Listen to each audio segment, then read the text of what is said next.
इसके बाद हमारे पास आ जाता है program counter. Program counter basically एक रजिस्टर होता है कंप्यूटर प्रोसेसर के अंदर, ठीक है, जो कि एड्रेस या लोकेशन को स्टोर करता है, लोकेशन को रिप्रेजेंट करता है, ठीक है। उसके अंदर जो इंस्ट्रक्शन होती हैं हम उसके अंदर स्टोर कर सकते हैं या हम एग्जीक्यूट कर सकते हैं रन टाइम के लिए, ठीक है। और इसके अंदर हम डाटा को, जैसे आपने डीएलडी के अंदर पढ़ा था कि रजिस्टर के अंदर हम डाटा को टेम्परेरी भी स्टोर कर सकते हैं, ठीक है, और परमानेंट भी स्टोर कर सकते हैं। परमानेंट और टेम्परेरी के लिए दो डिफरेंट हमारे पास स्ट्रेटजीज थी, ठीक है। तो इसके अंदर हमारे पास डाटा को क्या करना है, हमने जस्ट एग्जीक्यूट करवाना है। इसके अंदर हमारे पास सबसे पहले जो इंस्ट्रक्शन या कोई भी कमांड जो आएगी वो हमारे पास क्या होगी, फैच होगी, रीड होगी, ठीक है। उसके बाद जो प्रोग्राम काउंटर होता है उसने क्या करना होता है, सिर्फ जस्ट काउंट करना होता है कि हमारे पास कितनी कमांड एट ए टाइम हमारे पास एग्जीक्यूट कर रही हैं। और इस प्रोग्राम काउंटर के अंदर हमारे पास जब हम इसको फैच कर लेते हैं तो हमारे पास क्या होता है कि इंक्रीज हो जाती है इसकी वैल्यू और वो स्टोर कर दी जाती है इन रजिस्टर। आप इसको इस तरीके से भी कह सकते हैं कि हमारे पास जो प्रोग्राम काउंटर होता है वो मेमोरी एड्रेसेस को क्या करता है, स्टोर करता है, जो आने वाली हमारे पास नेक्स्ट इंस्ट्रक्शन होती हैं। इसके बाद हमारे पास आ जाता है स्टैक। स्टैक बेसिक एक कंसेप्चुअल हमारे पास स्ट्रक्चर होता है, ठीक है। एक ऐसा होमोजीनियस एलिमेंट कह लें कि जिसके अंदर हमारे पास ऐसा प्रिंसिपल इस्तेमाल किया जाता है कि हमारे पास जो सबसे लास्ट पे इन होता है वही सबसे फर्स्ट पे आउट होगा, यानी लास्ट इन फर्स्ट आउट के अकॉर्डिंग हम इसका कंसेप्ट ले सकते हैं, ठीक है। इसके अंदर मेजर ऑपरेशंस परफॉर्म करवाए जाते हैं जिसको पुश और पॉप कह सकते हैं, ठीक है। और ये हमारे पास जो ये कंसेप्ट है ये किस लिए इस्तेमाल होता है, ये हमारे पास प्रोग्रामिंग और मेमोरी ऑर्गेनाइजेशन के लिए इस्तेमाल होता है कंप्यूटर के अंदर। इसके बाद हमारे पास आता है data section. Data section basically हमारे पास जो यूज़ किया जाता है ये हमारे पास असम्बली लैंग्वेज के अंदर यूज़ किया जाता है। असम्बली लैंग्वेज के अंदर कैसे कि डाटा एलिमेंट जो है होते हैं वो प्रोग्राम के अंदर हम क्या करते हैं, स्टोर करते हैं, ठीक है। और ये जो सेक्शन होता है ये कभी भी एक्सपेंडेड नहीं होता, ठीक है। जब भी डाटा एलिमेंट के हम क्या करते हैं, एलिमेंट्स को हम डिक्लेयर कर देते हैं। अब इसके अंदर हमारे पास जो डाटा सेक्शन है इसके अंदर हमारे पास और भी सेगमेंट्स होते हैं सी प्रोग्रामिंग के अंदर, ठीक है।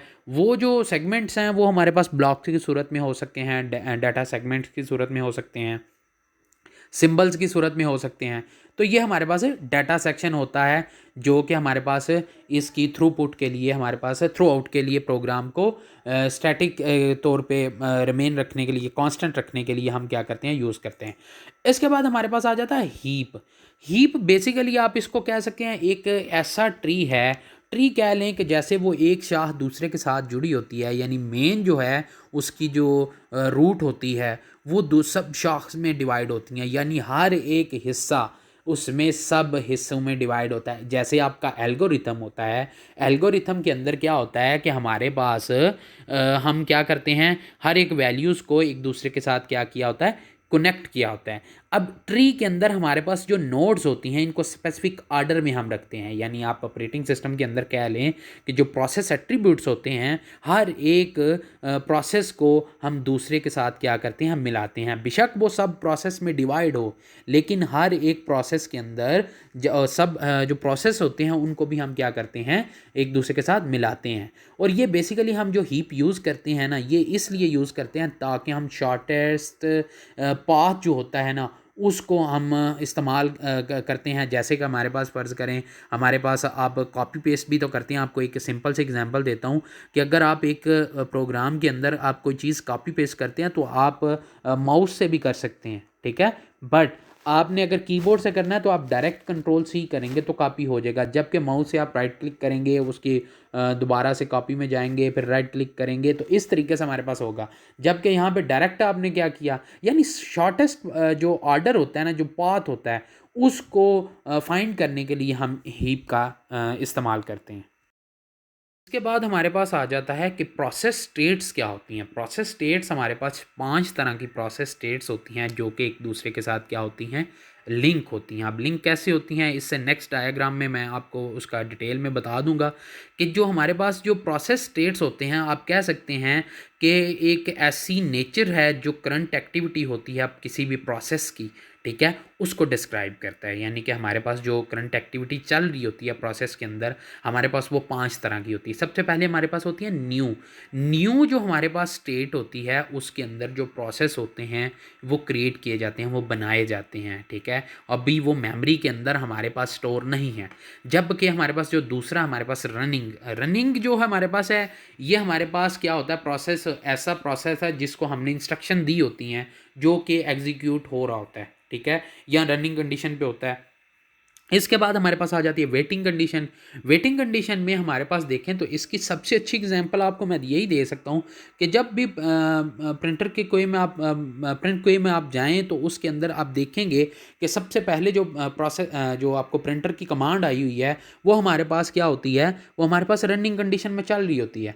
जबकि उसके नीचे जो हमारे पास दूसरी कमांड होती है वो वेटिंग कंडीशन में होती है, ठीक है। और उसी कंडीशन को रेडी भी बनाया जाता है ताकि जब पहली कमांड हमारे पास एग्जीक्यूट कर जे रनिंग कंडीशन वाली, फिर हम वेटिंग वाली को रेडी करवाएं।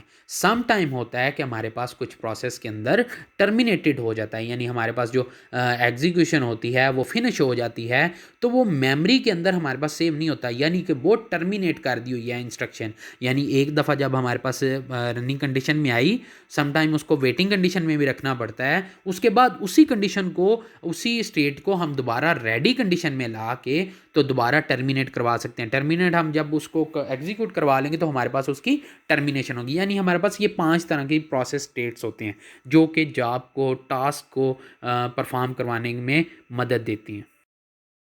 अब इसमें देखें प्रोसेस स्टेट के अंदर हमारे पास सबसे पहले I knew command. New command में जब भी देखें तो उसको रेडी क्यू में हम डायरेक्ट सेंड करेंगे, एडमिट करेंगे।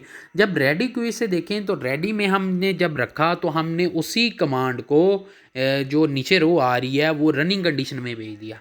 अब रनिंग कंडीशन में जब हमारे पास जाती है तो सम टाइम होता है कि हमने रनिंग कंडीशन में तो भेजा लेकिन वो अभी एग्जीक्यूट हमने नहीं करवाई, तो हम उसको क्या करते हैं, वेटिंग कंडीशन में लेके आना चाह रहे हैं। तो वेटिंग कंडीशन में जब लाएंगे तो वो इनपुट आउटपुट जो इवेंट वेट होता है उसके थ्रू वेटिंग क्वे में आ जाएगी। इसी के बाद हमारे पास वो दोबारा से रेडी में जाएगी और दोबारा से रनिंग कंडीशन पे होते हुए टर्मिनेट होगी। यानी हमारे पास सम टाइम होता है कि at a time running condition पे चल रही होती हैं तो हमारे पास वो क्या करती हैं, टर्मिनेट कर जाती हैं, यानी वो एग्जीक्यूट कर जाती हैं। अब इसके बाद हमारे पास आ जाता है इंटरप्ट। सम टाइम होता है कि हम इंटरप्ट करते हैं किसी भी इंस्ट्रक्शन के अंदर, किसी भी कमांड के अंदर, तो हमारे पास जो प्रोसेस स्टेट्स होती हैं उसके अंदर इंटरप्ट कमांड भी हम यूज़ कर सकते हैं ताकि किसी भी प्रोसेस को एट ए टाइम रोका जा सके। सम टाइम होता है कि हमें कुछ फाइल की, अगर फ़र्ज़ करें प्रिंटिंग चल रही है किसी भी प्रिंटर के थ्रू कंप्यूटर के अंदर, तो वो हमारे पास क्या होता है, प्रिंटर के अंदर हमारे पास क्या होता है कि जब हमने उसको पहली कमांड पास कर दी, एग्जीक्यूट कर दी, टर्मिनेट कर दी, ठीक है, तो उसके बाद दूसरी चल रही होती है, तो सम टाइम होता है हमें जो थर्ड वन वाली होती है, थर्ड उसको पहले एग्जीक्यूट करवाना होता है। तो हम क्या करेंगे, सबसे पहले हम थर्ड वालों को पहले, सेकंड वालों को क्या करेंगे, स्टॉप करेंगे, फिर उसके बाद हम थर्ड वालों को रनिंग कंडीशन में ला के उसको एग्जीक्यूट करवाएंगे। तो ये हमारे पास प्रोसेस स्टेट के 5 स्टेजेस थी, यानी कि इसमें 5 स्टेट्स आती हैं जो कि प्रोसेस को हैंडल करती हैं।